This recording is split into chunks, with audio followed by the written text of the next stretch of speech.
அவர் கீழதை மேலாதாக்குவார், மேலதை கீழதாய் மாற்றுவார். இந்த பூமி அவருக்கு முன்பதாக அவர் கையில் வைக்கப்பட்டிருக்கிறது. அவர் என்ன வேணா செய்வார். அவர் கையில் நாமும் களிமண்ணை போல வாழ்ந்து கொண்டிருக்கிறோம். அதனால இப்படிப்பட்ட தேவன் இடத்துல ஒரு மகிமையான காரியத்தை செய்யணும். அதற்கு நாம் பண காசே வேண்டாங்க. நீங்க பணத்தை தானா ஒன்று கொடுத்துருவீங்க, அப்புறம் கதை. ஆனால் இங்க செய்ய வேண்டியது நம்முடைய உள்ளமும் இந்த ஆலயமும் நம்முடைய இல்லமும் எல்லாம் ஒன்றாக இருக்க வேண்டும். ஆமென். இயேசு கிறிஸ்து இந்த தலைக்கு சுவாமியா இருக்கிறார். ஆனா இந்த தலைமை பாஸ்டரா வந்தா இதுல இருக்கலாம் இந்தோனேஷியால. ஆனா இந்த ஸ்தலத்துக்கு தலைவர் யாரு? இயேசப்பா. அல்லேலூயா சொல்லுவோம். அவர்தான் உன்னதத்தில் இருக்கிறார். ராஜாதி ராஜா. அவர் வல்லமை தேவன். அவர் பராக்கிரமசாலி. அவரை ஒருவரும் கண்டதில்லை.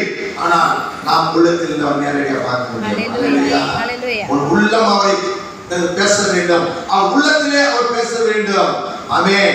அப்படி பேசுகிறதான தேவனுடைய காரியங்களை நாம் பார்ப்போம்.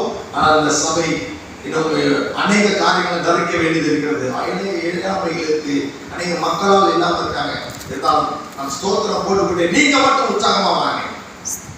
சங்கீதம் 91 கடைசியில் 2 வசனம் படிங்க. அவன் என்னை நோக்கி கூப்பிடுவான், நான் அவனுக்கு மறு உத்தரவு அருளிச் செய்வேன். ஆபத்தில் நானே அவனோடு இருந்து அவனை தப்புவித்து அவனை கனப்படுத்துவேன். நீடித்த நாட்களால் அவனை திருப்தியாக்கி என் இரட்சிப்பை அவனுக்கு காண்பிப்பேன். அவனிடத்தில் வாஞ்சியா இருக்கிறபடியா அவனை விடுவிப்பேன். அவன் நாமத்தை அவனை உயர்ந்த அடைக்கலத்திலே வைப்பேன். அல்லேலூயா.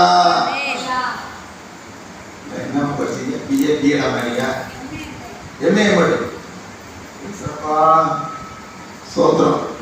MA MEd. நம்ம எல்லாட்டாங்க அந்த உலகத்தில் எம்ஏ படிக்கிறது. உன் மகன் பிஏபிடா சோத்ரம்.